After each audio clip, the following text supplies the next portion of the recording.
Well, I'm really excited about tonight. I think it should be a really good webinar that we're hosting tonight.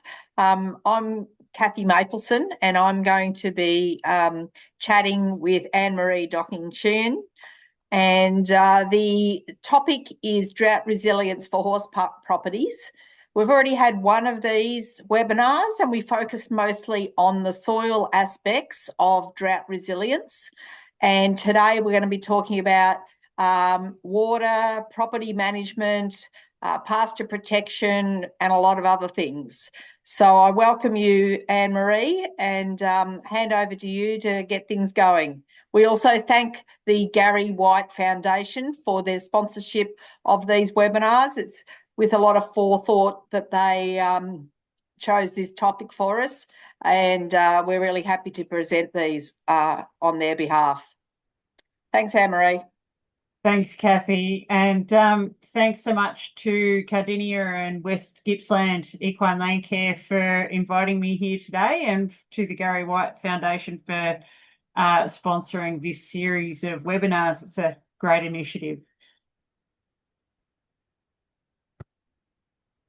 All right, let's see if we can make the slideshow work. Sorry about that, guys. So, and firstly, I'd like to just acknowledge that my office, Thriving Rural, is on Tungurong country, and Cardinia and West Gippsland Equine Land Care is in the country of the Bunurong, Gunai, Kurnai, and Wurundjeri people. And I'd like to acknowledge them as traditional owners.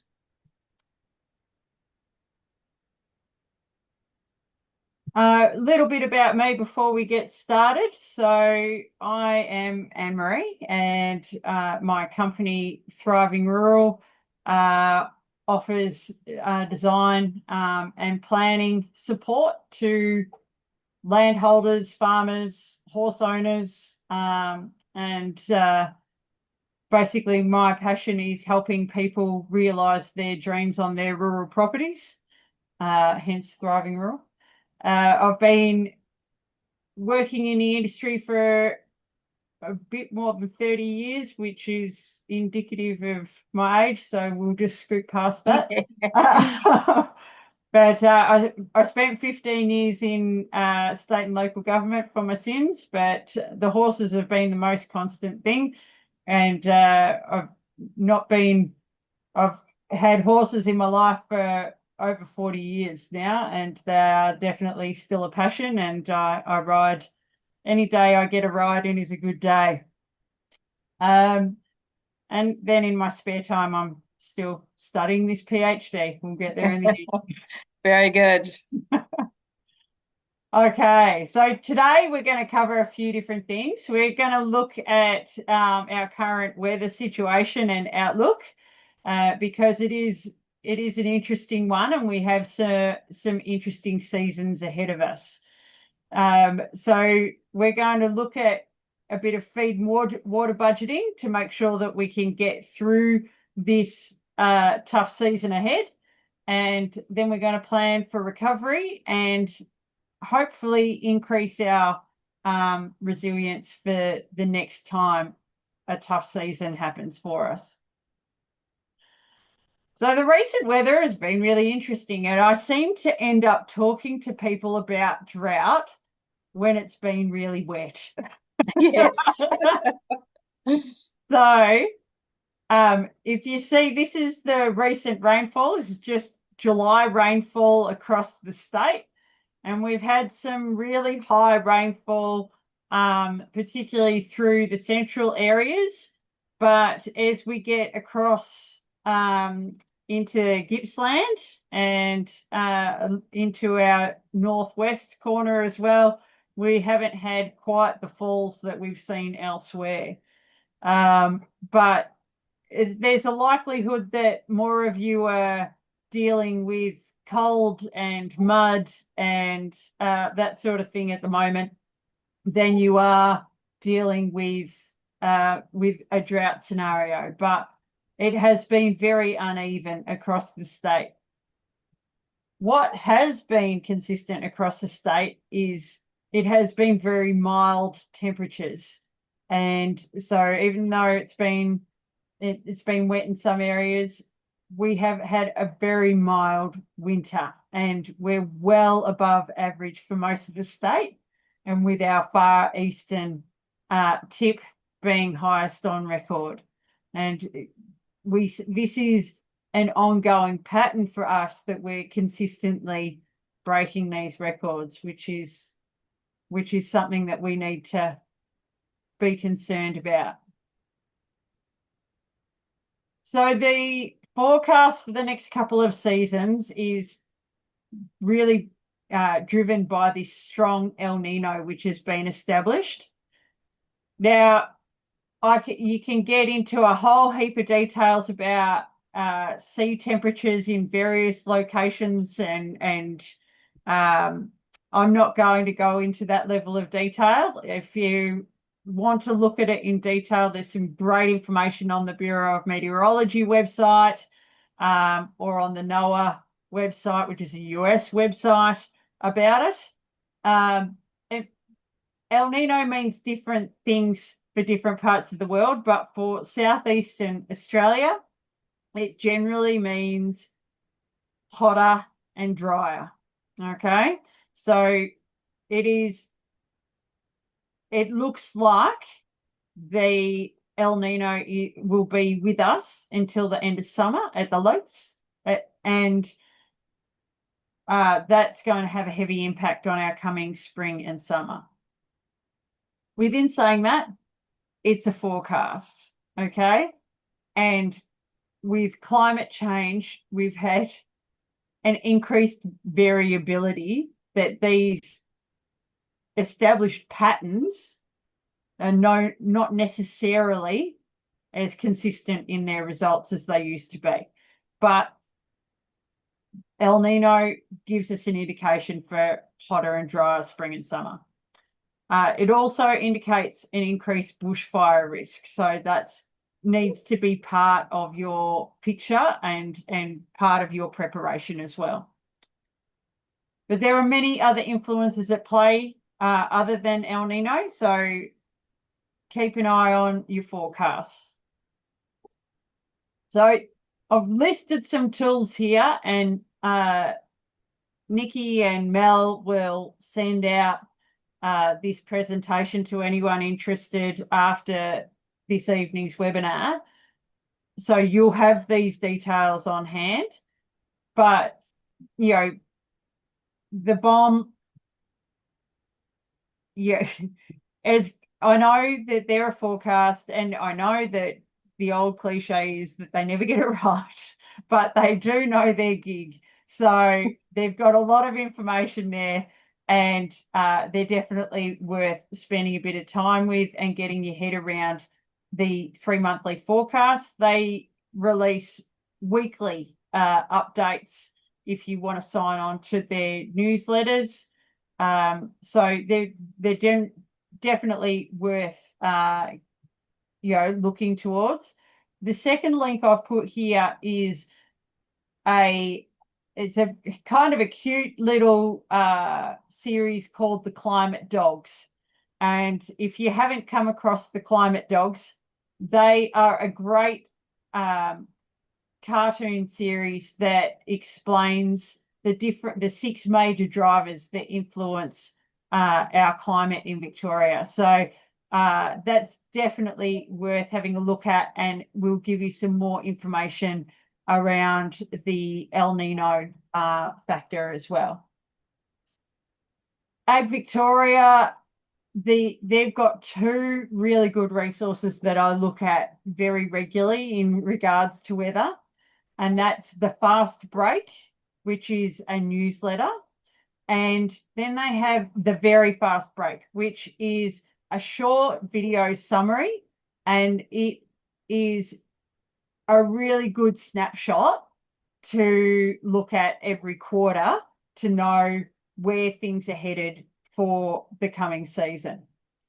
And if you're a social media person, there's a couple of pages that I follow that I find really quite beneficial, and they pop up in your news feed, and they're definitely handy.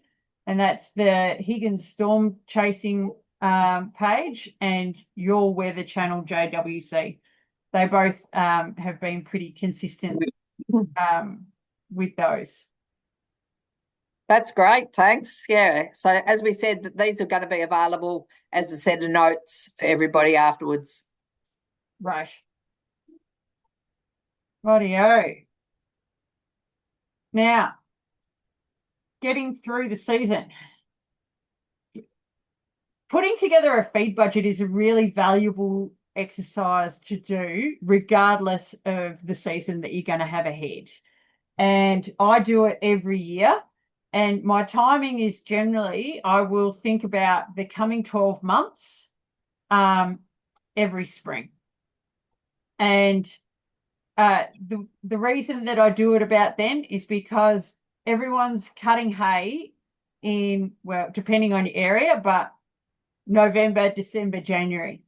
And it is much better to buy your hay requirement if you can at that time of year rather than wait until autumn, winter, when the prices will have increased, the availability may be difficult, may not be as available.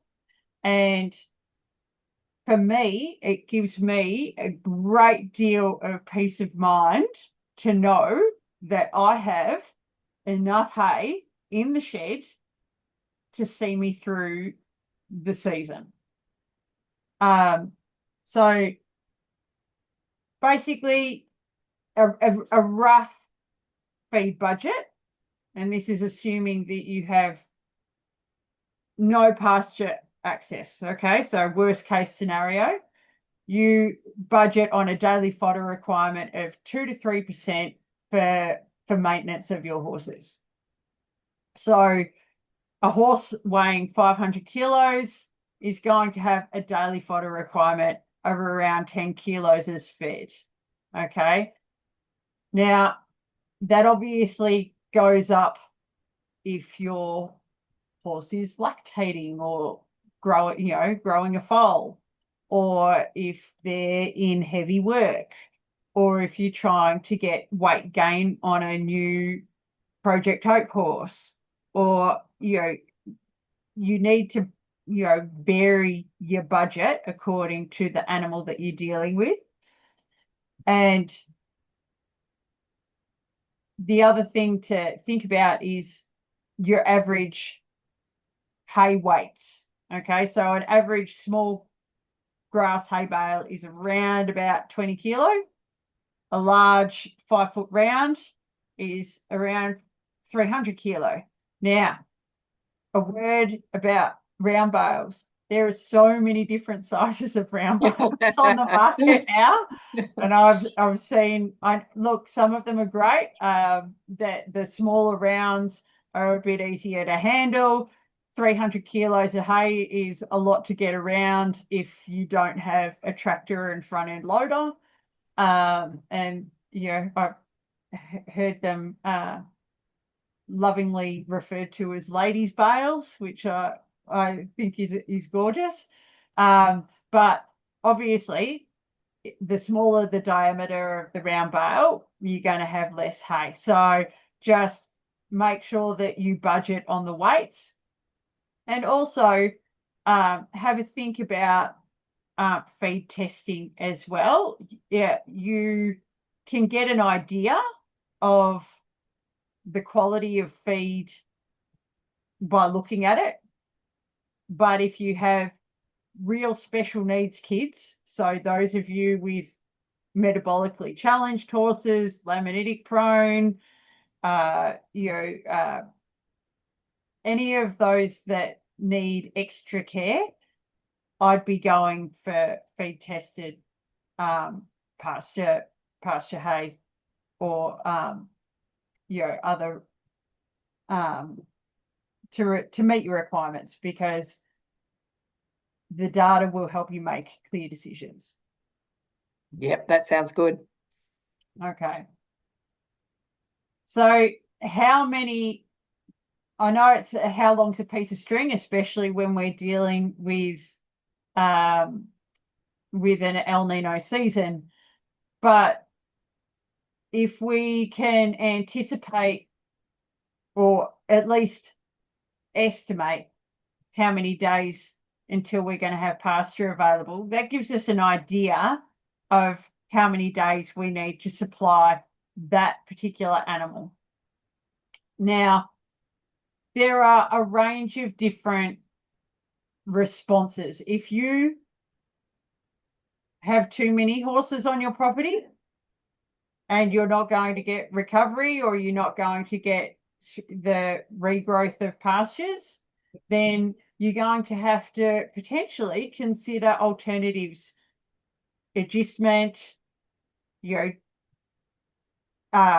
may need to make a hard decision about an older horse, or you might look at some of the horses and go, are you really being used well? Should I be selling? Or, because we can end up with a lot of horses that we love, but may not necessarily be giving the best life to if we don't have enough land to look after those horses. So be realistic, but there's lots of options in terms of adjustment or sale or other ways to deal with it other than just buying the feed, because sometimes you just can't afford the feed every season. And these seasons that are coming towards us, we saw some really high spiked hay prices a season ago when rounds were up at 200 plus a bale during the winter, and it's high at the moment, but not as high. But yeah, be realistic about what you can achieve, and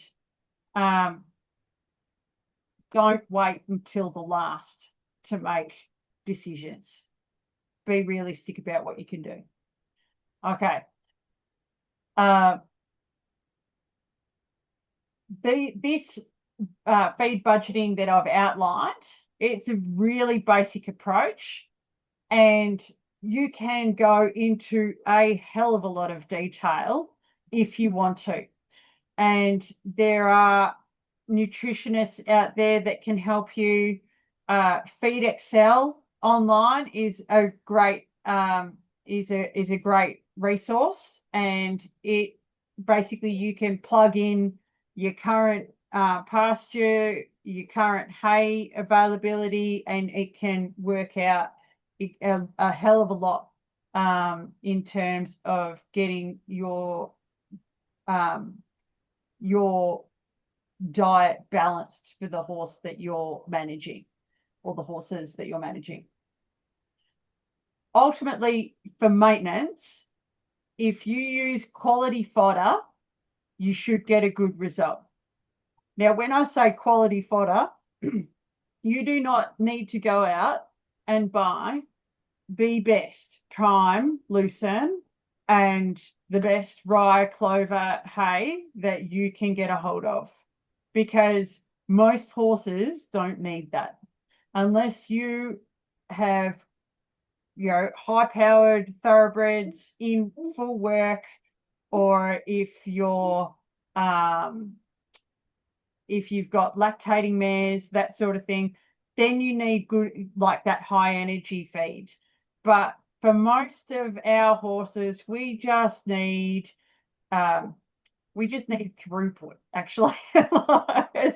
That sounds a bit awful, but we just need a nice mixed, simple pasture hay that's generally, if it's not really improved, that's probably even better. And we can just have free 24-hour access to fodder. Then the horses will be able to look after themselves in that regard. Again, I'll talk more about the special needs kids later, but So, Annemaree, you're also going to talk, aren't you, about quality of hay, like keeping it clean and Yeah, that yeah. you're going to talk, yeah. So this is where the quality of fodder is a thing. It needs to be mold and rodent free. It needs to smell clean and bright. And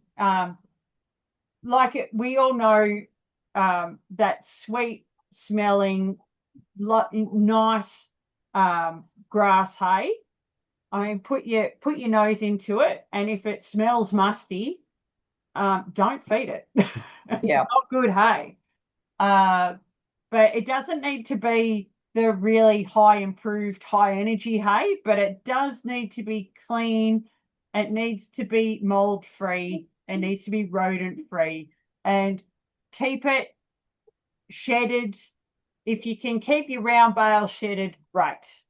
If you can't keep your round bales shedded, then the best thing that you can do is put them in a sausage, but butt up against each other, like so the open faces against each other, and push them up as tight as you can.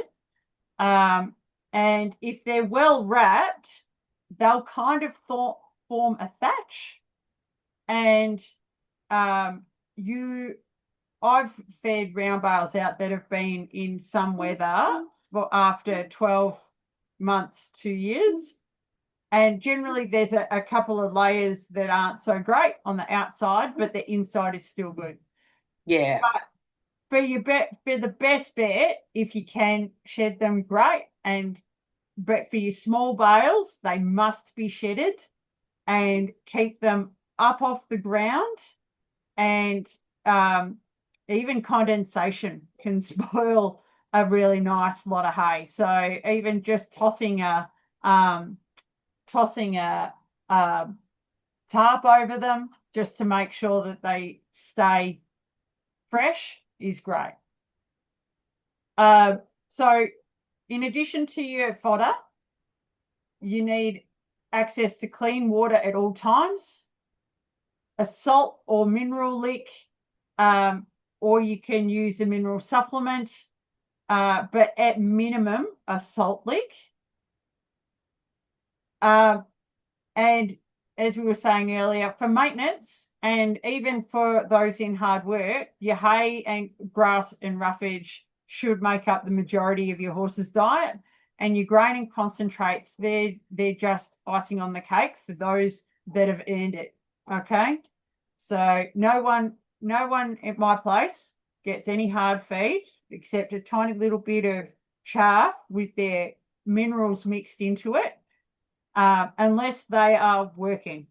So they either are growing, lactating, or they're doing hard work.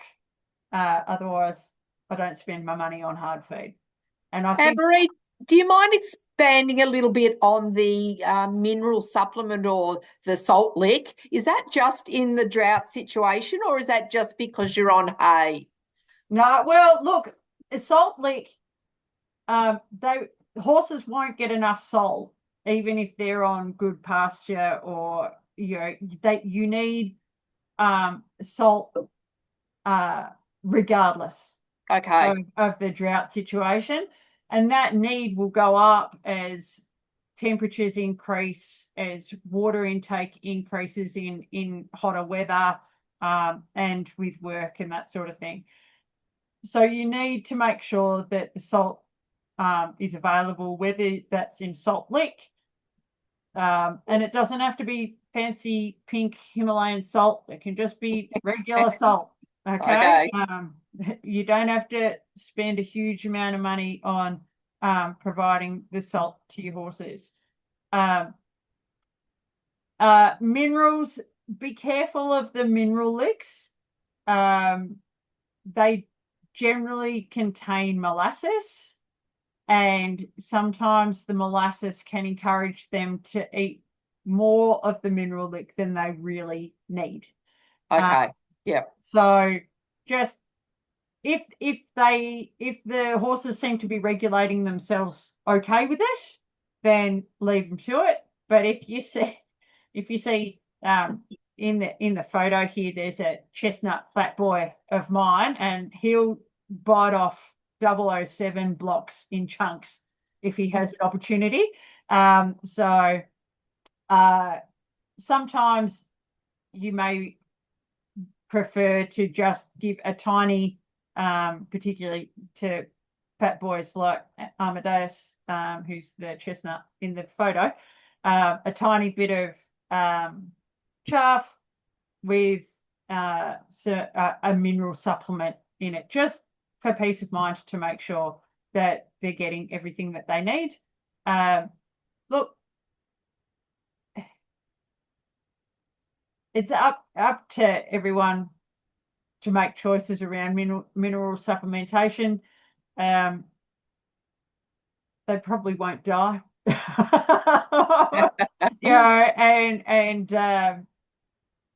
Again, growing horses, it's more important.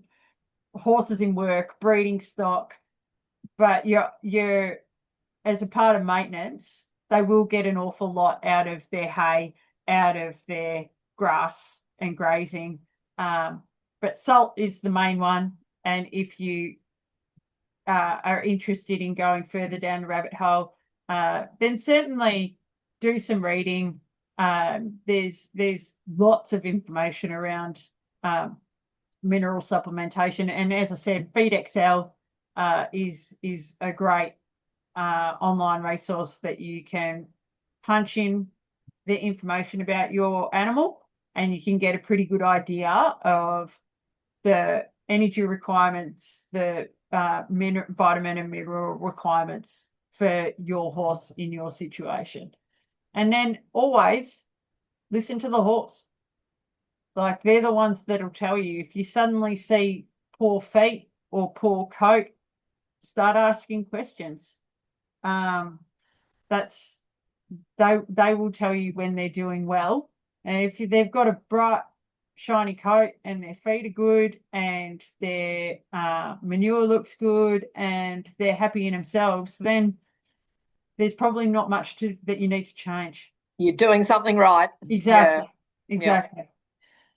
So, so as we were saying earlier, source that fodder according to life stage, and understanding your horses. So don't feed your fatties really high nutrition grasses.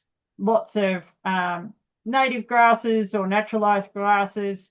Teff is another one that's come of recent years. There's lots of options now for our metabolically challenged friends. So just purchase accordingly, source accordingly, and a lot of places, particularly hay merchants, will often provide feed testing, which is a real help. Yeah.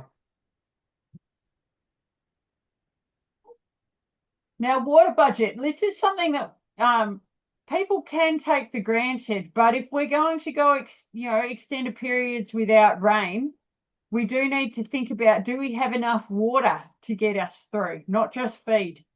And so each horse needs 5 to 7 litres per 100 kilos body weight, and that's 25 to 30 litres a day, and more.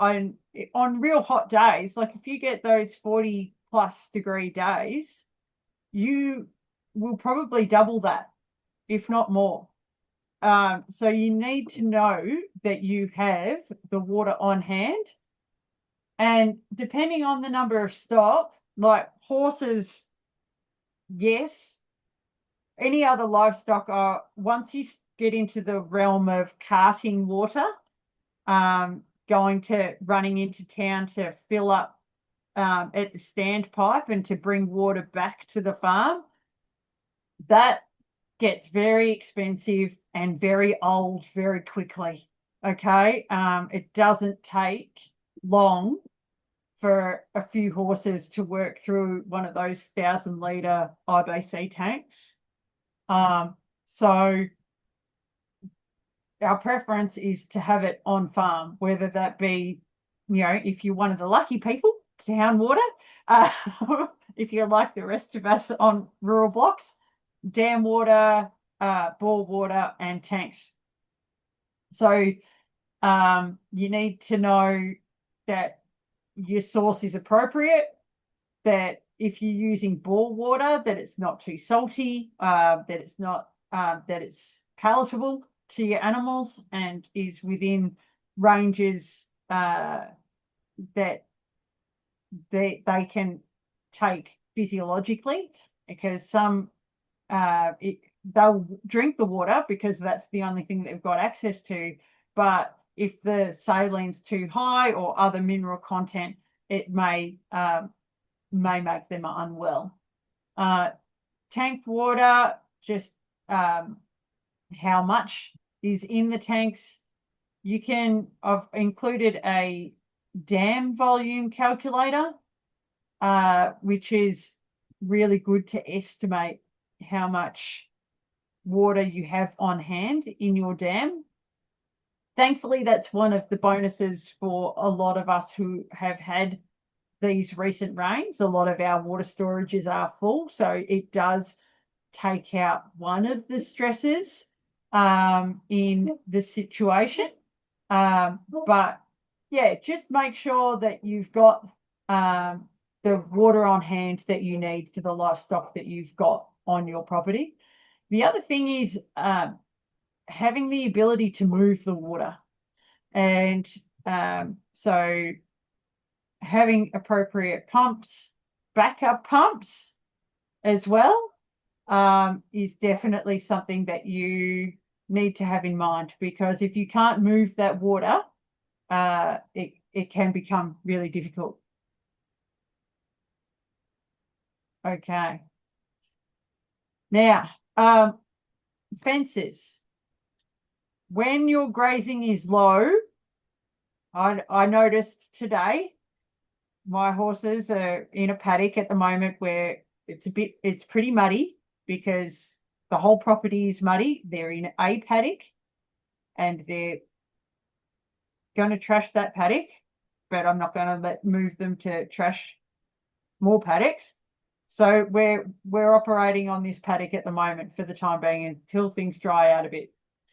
Now, my electricity was not working on one of those fence lines, and it took my horses approximately 5 minutes to realise that fence wasn't working. And I had a neatly mown strip on the other side of the fence where the horses had leaned over the fence and pushed the fence. And this is where fence injuries happen, where horses, if they're really hungry, like my horses have got a round bale in their paddock as well, so they're far from starving. But if they're really hungry, they'll push it until that fence is pushed over, and then they will get out. So just if your horses are low on grazing, they will test your fences, and it is something that you need to make sure that they are secure. And I personally highly recommend electric fences, and you need around, for horses, 2,500 volts and above. Anything less than that, and your horses will be probably willing to run the gauntlet. Yeah, they'll test it. They'll get yourself one of the fence testers and just go around and regularly test it, because it won't take them long to find out that the fences are off. Yeah. This is a personal thing, but I'm going to say it, and I've mentioned it to you during the week, Kathy. Yes. I never, ever run horses on both sides of a wire fence, and particularly horses that are not familiar to each other. Geldings will play over the fence and get a front leg caught. Mares will kick out at the gelding that they don't want to play with, and will you see that classic degloving injury on from hock to fetlock on so many mares. It's just so common.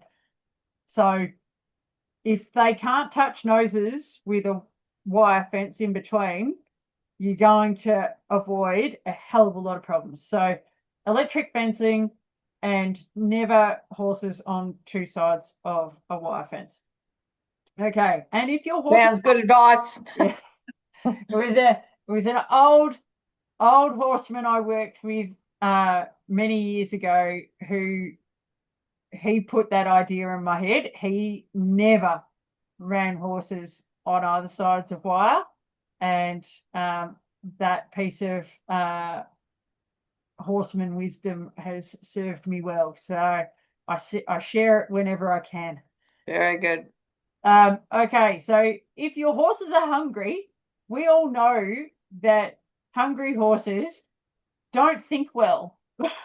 Like, they don't make good life decisions. Okay, they will eat the toxic plants. They will chew on your timber fences, and they will ring bark the trees. All right. If you start seeing any of this behavior, you really need to look at your feeding regime, what you're supplying, and if they have access to that continuous stream of fiber. Okay, pasture management, understanding recovery. We've all seen the pictures of the tree of life, right? And it's the big tree, and then underneath you see this great big root system as well. And it's basically a mirror of the top half and the bottom half. And it's beautiful, right? Most plants are like that. So if you see your pasture plant and it's like this long, and your horse has pruned that back to 5 millimeters every day that it's tried to push up a little bit of growth, the root system under that 5 millimeter grass plant will also be 5 millimeters. But if you let that plant grow and get, say, 20 or 30 centimeters above ground, that root system will also be 20 or 30 centimeters into the ground. If we then let our horses prune that plant once or twice, and then take our horse off of that pasture, that plant still has 20, 30, 40 centimeters of root system under the ground. Now, what that does is that speeds up recovery, because that plant can take up more nutrient, more water, and it has energy reserves in that root system that will give the grass a head start in recovery. If you keep that image in mind, that will guide you through your rotational grazing regime. Okay. Your key ideas are maintain ground cover. If you have wet ground like me at the moment, if you're lucky enough, try to minimize the damage, and we'll get to planning to avoid any damage at all later on. And consider the soil health. Our part 1 of this webinar series went into this in much more detail. But if you have healthy pastures, good solid plants with solid root systems, you're going to reduce your risk of erosion. You're going to reduce compaction, because those healthy root systems actually open up soil and allow water infiltration and allow air to get into around the aggregates, around the bits of soil, sorry.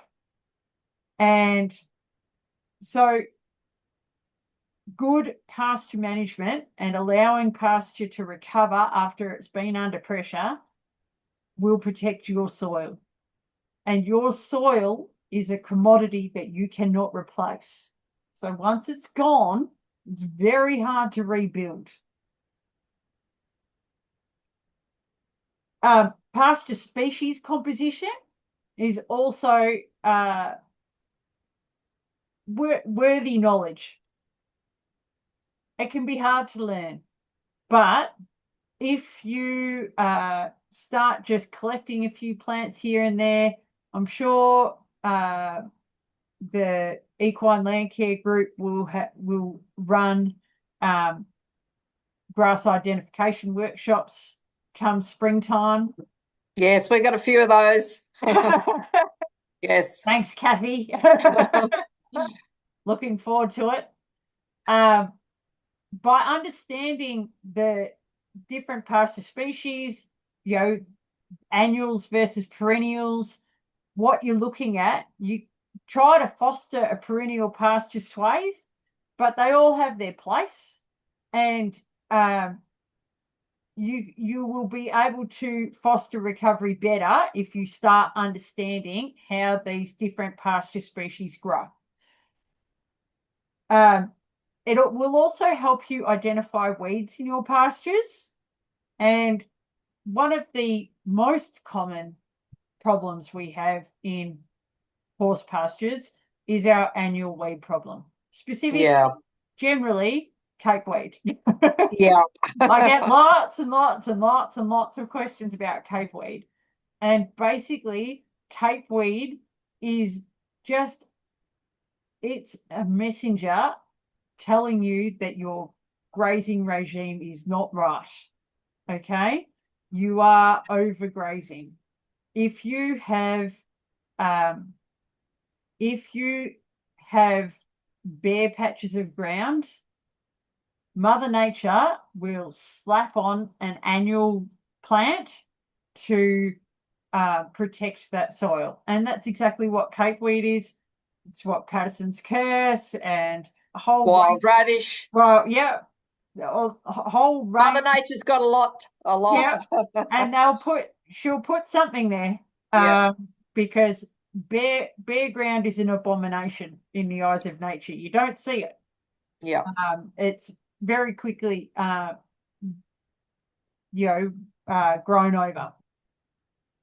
So understanding your annual weeds is important, as they're indications of improving your grazing regime. But also understanding some of the major exotic weeds that might be introduced when you are bringing hay in. And so this can be an additional risk when you're importing hay onto your property during harder seasons. Keep an eye out for unusual plants and don't just ignore them. Don't let them go to seed. Like, take a photo, find out what they are. They're not necessarily all bad. There's some really good ones. Like, I've had chicory pop up out of hay bales that I've fed out, and that's great. That's just lovely to add to your diversity of your pastures. But if you don't know what it is, take a photo, send it to Equine Land Care, send it to Kathy, send it to me. Call AgVic, or Google ID is like reverse search is great. You can just search on a photo and you'll get some pretty good ideas on what it might be. So we've got some great tools available to us that I only dreamed of 30 years ago. Exactly. when I was doing my weed collection at Dookie Ag College. Can I make just a comment there about the weeds that can be imported in hay? One method of trying to reduce how bad or exotic they might be is to try and get your hay as locally as possible, Yeah. because Yeah. then the likelihood is that it's a weed that you've already got on your property or that's just over the neighbour's Yeah. fence, instead Yeah. of getting something from a whole state away that might be a completely different weed that you've never seen before, and that might be much more damaging to you if you can't control of it. Yeah, and 100%. And this is another reason to try and uh, access your fodder, access your hay when all the locals are cutting it. Yes. Because if you can stock your shed up when locals are moving their excess, then you know where it's going to be coming from local. If you wait until winter and hay becomes hard to get, and they're bringing semi loads down from Queensland, or Yeah. and when you're in that position and you just have to, well, you just have to, but try and avoid it. And in those instances where you just have to, if you do have to feed that hay from a long way away, try to pick a spot and keep an eye on it. Yeah. So in the subsequent, even couple of years, because it may take a little bit of time for those seeds to express themselves, but just remember where you fed that hay, and go back and have a look and make sure that uh, nothing dramatic is popping up. Yeah. Rightio. Um, so rest and recovery for really heavily impacted pastures, creating ground cover. So even if you don't have ground cover anymore, if for, like my pugged paddock, once I can get the horses off of that, we'll be putting stuff down over the top. Bale grazing is another technique that can be helpful. You can use the horses to actually graze down, and if you've got access to nice local hay, try to feed it out, feed round bales out, and create a mulch layer. I highly recommend soil testing if you are in a position that recovery doesn't seem to be happening. Know what you're working with and understand your soil. You can do at home sort of testing to a certain extent with the Northern Rivers Soil Health Card, which basically gets you out there digging holes and looking at the physical aspects of the soil, which is really handy regardless. But also sending off samples with a registered independent lab. That's also really beneficial, particularly if you're working with someone like Kathy or myself or another local agronomist or whatever, who can help guide you through how best to kickstart things along. Now, I'd the whole also part, mention there too that, yeah, sorry, I'd also mention that good agronomists, and I hope that I'm one of them, and I'm sure you would be too, Annemaree, can often tell a lot about what's going on without the soil test. It's not that yeah, I'd say that soil tests are useless or anything, they're great, no, but if you happen not to be able to afford it, or you haven't yet done one for whatever reason, yeah, we can read what's going on out there fairly good to get you yeah. started. Yeah. Look, I sort of do soil tests every 5 years or so. It's not Yes, something yeah, that I would do every year, because soil actually doesn't no, move that dramatically. no, But it can be at that sort of interval, can be an interesting indicator of how your management's going.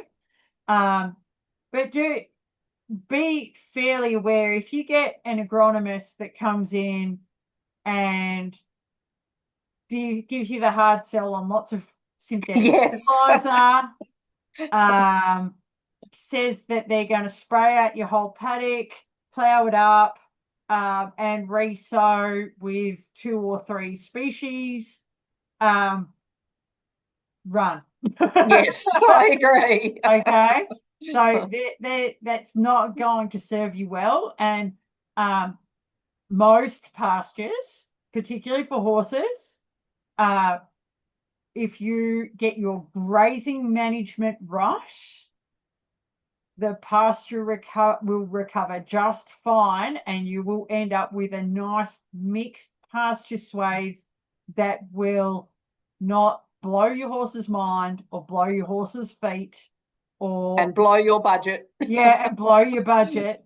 And like I have walked onto properties where people have spent a huge amount of money on renovating their pastures, thinking that they're doing the right thing, and their horses are locked up on a dry lot because they can't let them out onto these pastures because they're like rocket fuel. Yeah.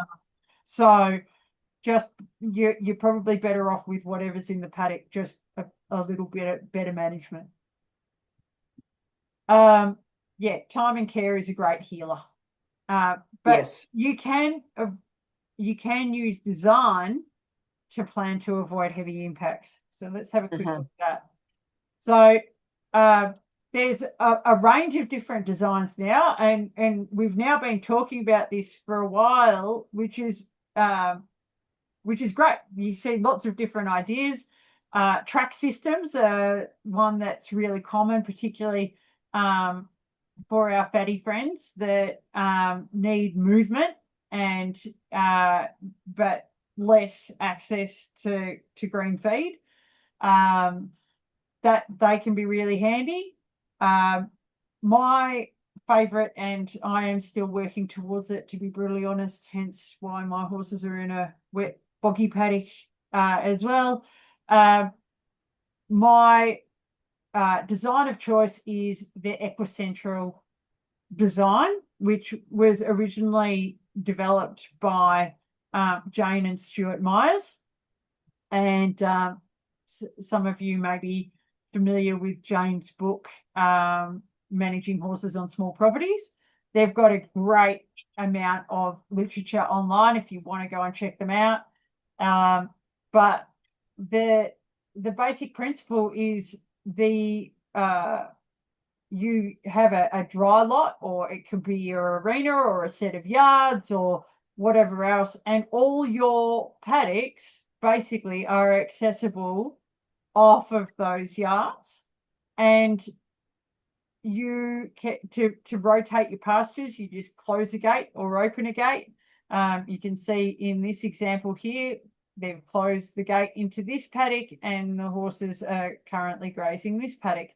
They could also split that in half and that in half and still have access to the arena or dry lot yard. And then if it's really, really dry or really, really wet, the horses can stay up here.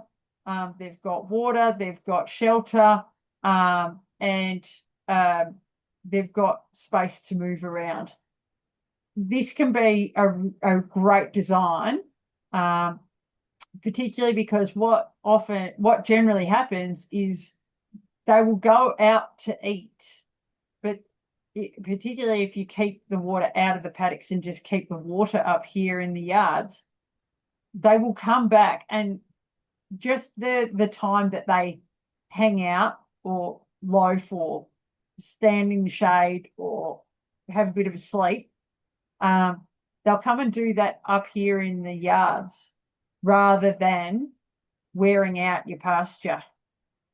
So that's definitely something to think about. And in this really wet weather, you can contain them here, minimize the damage on your soils and pastures, and minimize things like sea tow and mud fever and various other things for your horses as well. So that's something to think about too. There's heap of information about rotational grazing, or holistic planned grazing is another term used for it. Regenerative grazing is another term for it. But basically, it is about moving your horses regularly enough that you're only pruning your plants back a couple of times, and then you're moving them onto the next paddock so that your plants have a chance to recover. Okay, so do as much or as little reading as that, but the worst thing that you can do for your property is set stock it, which is basically just open all the gates and let the horses go where they want. And I've been on properties that look like that, and all the gateways are worn and eroded, and there's bare areas, and the pastures get horse sick. And horse sickness is just because the horses eat the palatable plants so many times that they die out, and unpalatable plants like the dock and the fat hen and the horse sick species, they don't want to eat them, so they get the opportunity to grow. But building your soil health and your pasture diversity will definitely support healthy horses. Okay, nearly at the end. Am I running on time? I'm not sure. Anyway, It's just on 8 o'clock. Okay, so it's a quick word on. Sorry, can I just interject there Yeah. for a minute, Annemaree? Yeah. Reminding everybody that we've got question and answer at the end. So start thinking of your questions, and you can even start putting them in the chat now if you like, so that I can have a look and see what we've got coming up. Sounds good. All right, so we're really lucky in Australia. You know, we can have horses that live out 24/7, 365 days of the year. It's actually rare around the world that you don't need stabling or winter barn or all of that sort of stuff. We are so lucky. So we can keep horses in a way that really lends themselves to their natural well-being. They're naturally social herd animals. They will graze for 20 hours a day. Anyone that's had a nip from a horse knows how strong those front teeth are and how effective they are at shearing off plants at ground level, and even they will rip out root systems if they're desperate. Okay. And then you've got the hard hooves as well. So we need to make sure that we can offer them an environment that that they can live in this social environment, walk, graze consistently, but then also protect our soils by rotating them regularly. So if we think about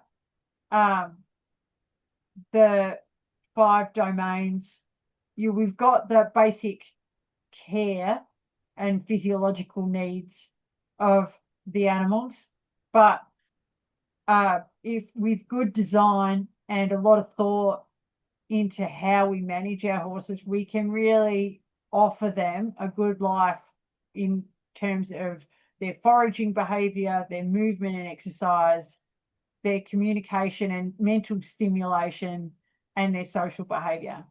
And I think good management and design of our properties is key to offering them the opportunity to express their nature and protect their habitat. Now, tonight is about drought, and I am giving this talk more frequently. Okay. And there is a reason for that, because we live in a climate change reality, and you can argue with it as much as you want, But the reality and the science tells us that we will have increasing temperatures, less reliable rainfall, more extreme weather, more drought, more bushfire, and you can see these maps that we've got some quite extreme temperature variations. These are models that are done by the team that I'm part of at Deakin Uni. So what I'm basically saying is that this is not going to be every now and again occurrence. This is going to be more of the norm, and we need to be better prepared and understand how best to look after our animals and our landscape in this changing environment.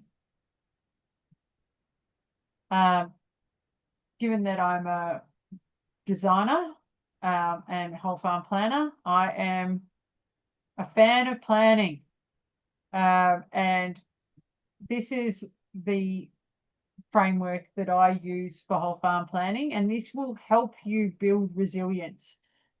I don't know, I'm sure that I am not the only one listening here today that has been kept up awake at night wondering if I'm going to have enough hay to get through a crappy season, how I'm going to look after my horses in a bushfire scenario, how I'm going to deal with property challenges. There's a whole range of things to think about. And if you sit down and go through a whole farm planning process, whether it be with a professional like me, or whether you just sit down and really think about it yourself and try to write it down and itemize it. And there's so much information available to you.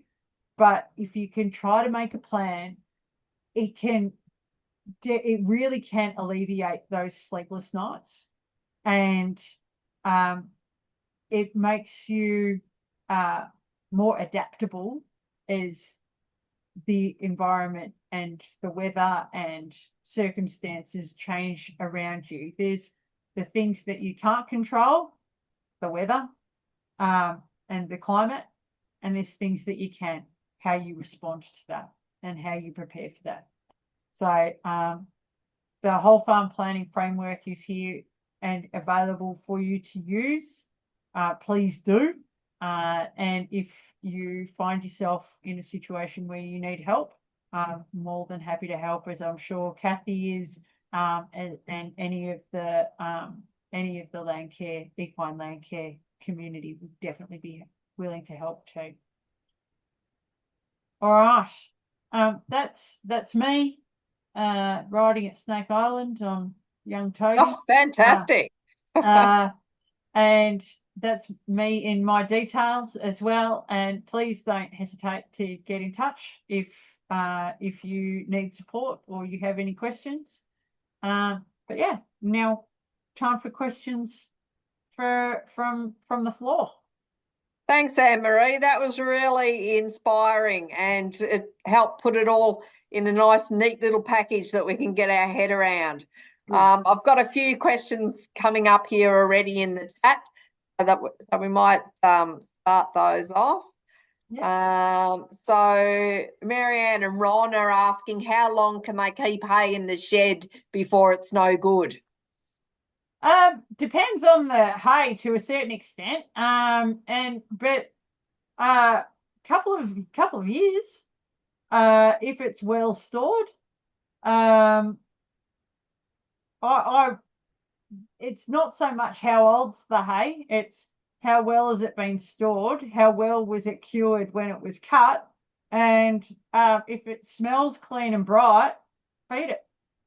Yeah, I've known of hay that was sort of all right, not brilliant, but all right after 5 years. But I've also known of hay that was only there 6 months and had mouse wee all over it and was terrible. Yeah, and that's the thing. Like it's about like open a bale and stick your nose in it. And if it smells clean and bright and like sweet grass hay or sweet lucerne, great, feed it. If you can see mold on the outside of it, it smells musty, get rid of it. It's garden mulch. Sorry. Yeah. Unfortunately, there's no guarantees. You can try and store hay well, but it is one of those perishable products that you can't really guarantee. So the biggest thing I think is some good pallets or some sort of floor surface to keep it up off the concrete, or Plenty of airflow. Yep, airflow under and around. Yep. And don't wrap. Just depends on your shed. If your shed's insulated or you don't get too much condensation, because even condensation can cause the hay to degrade if the moisture gets into the hay. So you may don't ever wrap it in a tarp tightly, because that can also cause its own problems. It can sweat. You need that airflow, but you need to protect it from moisture. So that includes condensation. Yeah. We've got another person who's talking about when they import fodder from somewhere else, like Queensland, having some road grass establishing in the paddocks after the hay come in. Okay. Well, I mean, the thing to remember about roads is that it's a C4 grass. Okay, and Kathy will probably be able to tell you more about C3s and C4s, but it can cause some health issues depending on the horse. So keep an eye on it. But yeah, I mean, it might be a bit indicative of our changing climate too. It could Road be. hay is well establishing in a Victorian pasture, but it certainly wouldn't be something that I'd be too concerned about. No, I wouldn't be too concerned about it. You would never get a mass influx of it. You would get scattered amounts, I would suggest. Yeah, and the horses will eat it. Yes. You know, just as you say, C3s and C4s. The C4s can cause a few health issues, so just be aware of that. That goes with hay as well. Yeah. Pips is asking us about letting the horses eat the plants a couple of times before rotating. What does that mean? Is there a set time per paddock or per hectare? Or is there another way to measure other than the beer bottle measure? The beer bottle measure. If you really want to get technical about it, there is some great resources on Evergraze, which was a program that was run years ago in central Victoria and a few other places around Victoria. Some really good worksheets on how grass grows. Different grass species grow differently, and you can get really quite technical about grazing them at the 3 and 4 leaf stage. I'd actually just give, if you can just give the paddock a general haircut, and as soon as you start seeing lawns and roughs, so flattened areas and then rough areas around where their horses are manuring, as soon as you start to see that differentiation, you're starting to get overgrazed. Yeah, I would agree with that. Okay, so you need to basically give a general haircut and then move them if you can. And there's a no set time, because different times of year, different growth rates, different amount of sun, different amount of water, different amount of heat, different, the sun might be shining, but the soil might be cold. Yeah, I can't give you you can't have a rule of thumb. You can go deeply technical in terms of plant physiology, but I'd say just go for the general haircut and definitely avoid lawns and roughs.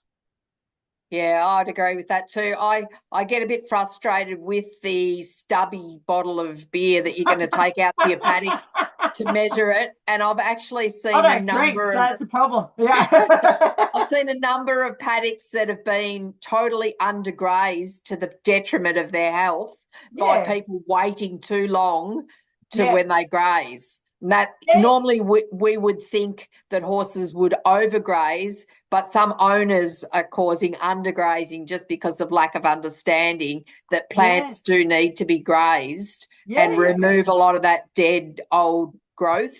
I was about to say, like, one of the indicators that your paddock's being underutilised is, are you seeing a lot of dead grass, dead material in with the green grass? Does it look all fresh and bright and green and actively growing, or are you seeing a lot of dead sort of material there? And that, when you're thinking about grass physiology, that's the way that the grass will send a leaf out and a leaf out and a leaf out, and then by the time it's sending the next leaf out, that first leaf is dying. So if you're not pruning it off before that leaf is dying, then you're underutilizing your pastures. So sometimes if a paddock's had a real hard time, you might say, no, I'm not going to graze it, but I'm going to let it get dead material in it. I'm going to let it be underutilized this season, and I'm going to mulch and mow it to put some of the grass back into the soil to do a bit of soil building. You might make that decision, but that's a different call to underutilizing your pastures. So, yeah. Yeah, I think one of the best things you can do is start watching and learning, like the power of observation and learning what you see happening. You'll see a new fresh piece of grass that's been chewed off once by a horse, and it looks quite different to something that's been chewed off twice. If you learn what that looks like, you're a part of the way to understanding how to manage. Yeah, absolutely. I've got a question here that we talked about hay and pasture testing. Soil testing and weed ID. What about hay and pasture testing? Yeah, to identify nutrition and sugar content, etc. Feed testing is great, and especially if you've got some of these, good doers, metabolically challenged horses that you really need to watch the sugars. Yeah, go the feed testing, and if you go to a good hay merchant,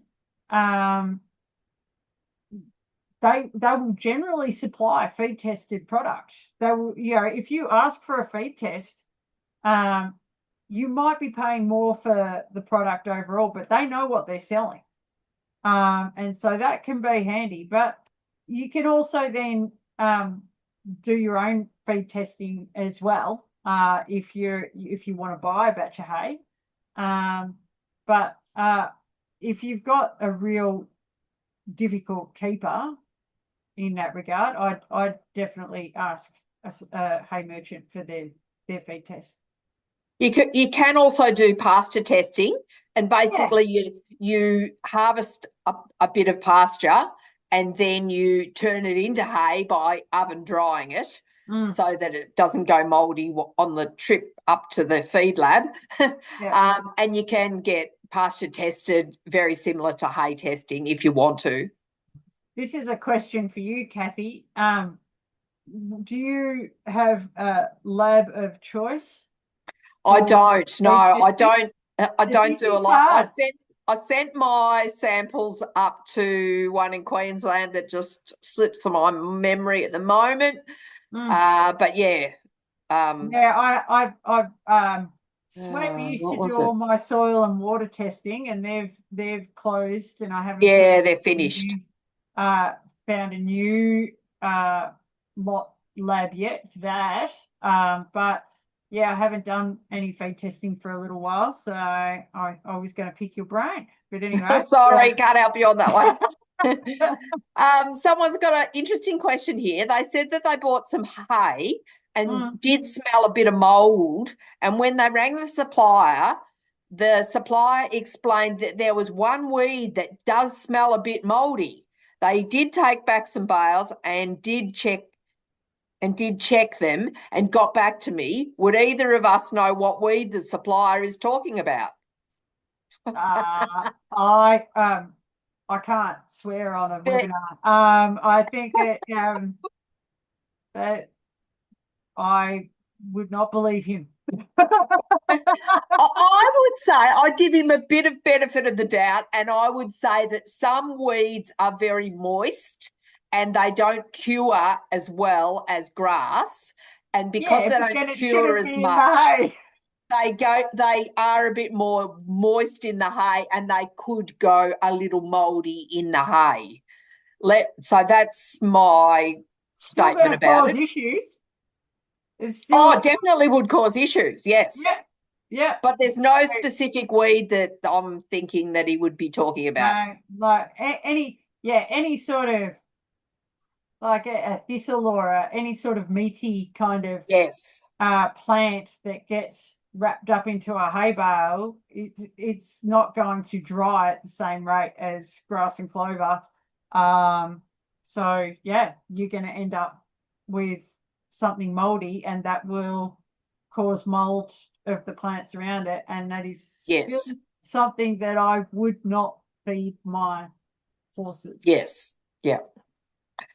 Someone here said they like the analogy of the lawns and roughs. I think that's a very English sort of way of explaining it, if I recall. But yes, those golfers out there who know all about lawns and roughs, our horse paddocks can end up looking like that, where the lawns are really closely mown with the teeth and end up like a putting green nearly. And then in between, you've got those roughs that are really quite tall, weedy and rough. And horses do not like grazing around their manure. If they can avoid it, they will. So you will end up with these really, and people, I've stood there with people saying, and they say, but there's grass in the paddock. And it's exactly. That the horses will not eat that grass. Yes. Okay. And it's horse sick because they need to be taken off that paddock. And probably if I was to for a real horse sick paddock that was quite definitively lawns and roughs, I would be mulch mowing it and probably harrowing it as well, to really sort of spread that nutrient around. Now, you never ever mulch and harrow with your horses in the paddock. Right. Okay? The horses come off the paddock, you treat the problem, you give a significant rest. So I'm talking months, not weeks, for that pasture to recover, and then you can regraze. You don't want to give it a mulch-a-mow and drag the harrows around and then put your horses back in, because that the parasites out of the manure will have been spread all over the pasture, that there'll be cut grass in there that's mixed up with manure, and just nice long break after that, and give it a good recovery time, and then you'll probably end up with a really nice paddock. All right, we're getting close to the end of both the questions on the screen and also our time. So I'll just ask another couple of quick ones and then we'll wrap up. Someone's here asking some basics you suggest when moving to a new farm, or is it just following whole farm planning program? What's that? Sorry, you broke up. Sorry. What basics do you suggest when moving to a new farm, or basically do you follow a whole farm planning program? So when you move to a new property, the biggest thing that I tell people is don't do anything for at least a year. Yes. Um, particularly be careful of building fences or permanent infrastructure until you've had enough time to get to know the property. A solid year will teach you where the wet, at least a year, if not more, will teach you where the boggy parts are, where the dry areas are, how you tend to move around the property, where your horses like to be, don't like to be, where the nice trees are, where the prevailing winds, Wins, yes. um, all of that stuff. You'll start to get a bit of an idea of the soil, the bare patches that, the soil's just not, it's quite thin or rocky or steep or, just when you arrive, just take a breath and don't do anything for a little bit. Yes. No, it Just sounds good. observe and take notes, and then after about a year, do your whole farm plan. One And thing I like to encourage clients to do is do a plant audit. So oh go yeah, around, pick anything that you find, particularly in the yep, spring, summer. So seed yep, heads, flower heads, yep, press them if you like, or just take a photo of them. yep. Even better, ring me up and I'll come out with you and we'll do it together. And just try and work out, what are we dealing with here? What have we got? Yeah, Is it yeah, good? yeah, Is it bad? yeah. And it's amazing what you find. Particularly if you've got a bit of native bush on your property or that sort of thing. Like I've got a endangered Dianella species down on my creek line, Yep. and some really fascinating medics and trefoils that pop up every spring, and it's one of my favorite things to do is go around. Yeah, it's fun. I may be a bit of a grass nerd, but but I highly recommend it. Someone suggested that the Queensland lab I was talking to was Feed Central, and I think it might have been. Oh yeah, yep, Yeah. yep, cool. Yeah. A question here, is algae in dams more prevalent in drought or after the first heavy rain, and what causes the water to go off? So what causes water to go off in dams is generally runoff out of paddocks, often high nutrient load in with manure, and if you've got bare paddocks, your topsoil as well, ending up in your dam. So the biggest thing that you can do for your dams is fence them out. No stock, like none. You can maybe put some sheep or goats to crash graze or something for a very limited time in the spring to knock down the fuel loads. But ultimately, your dams should be fenced out from livestock. And you should maintain grass, clover, and plants around the outside edge of your dam, particularly the infill side should have a good ground cover to try and slow the water down before it gets into the dam.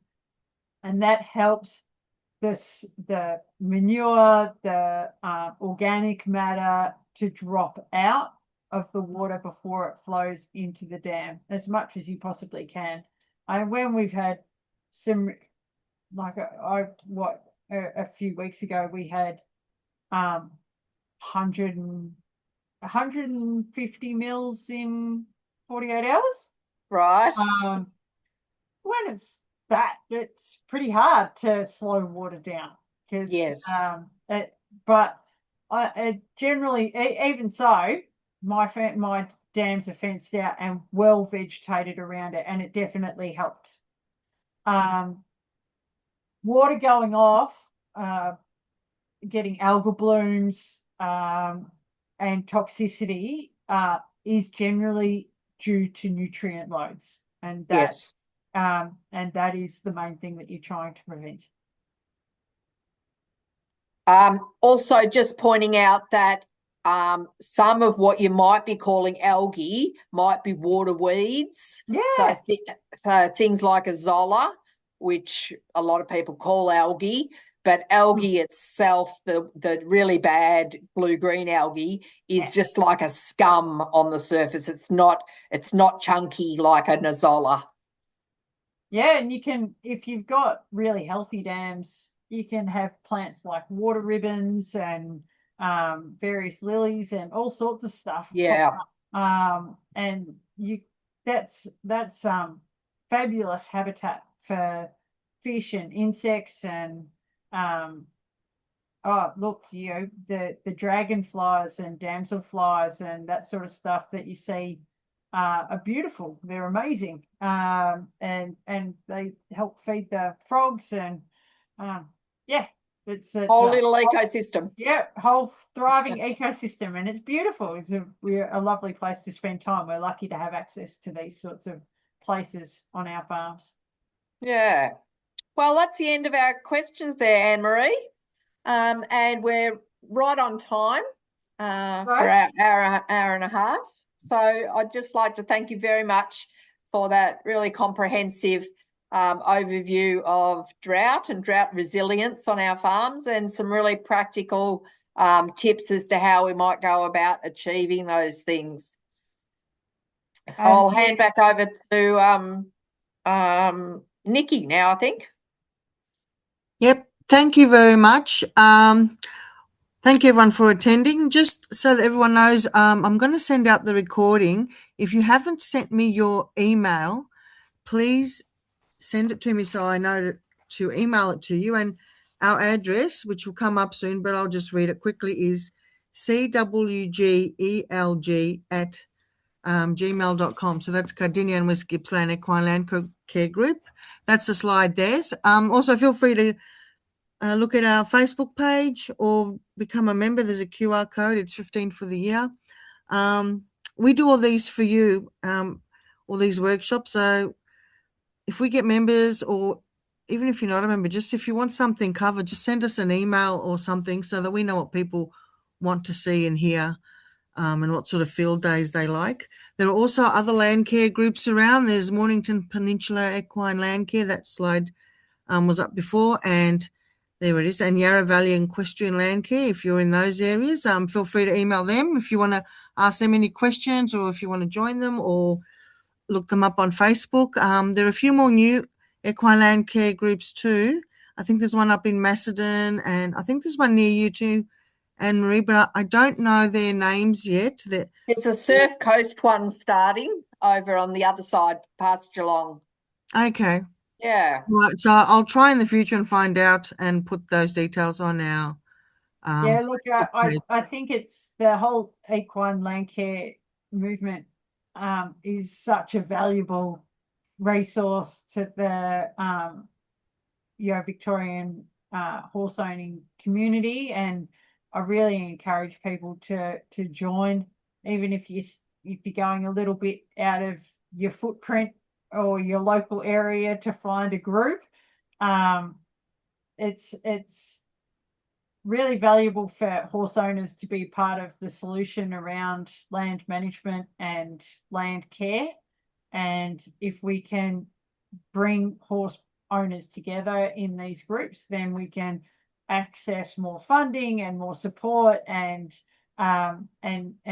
get targeted support for horse owners in this area. So yeah, it's been great to be a part of it, and I really appreciate the opportunity. Yes, thank you, Annemaree. And we do all this for not just to preserve the land, so it's healthier, but it ultimately for the health of our horses and biodiversity and everything. So thank you, Kathy and Annemaree. A big thank you also to the Gary White Foundation for supporting us, for having these webinars.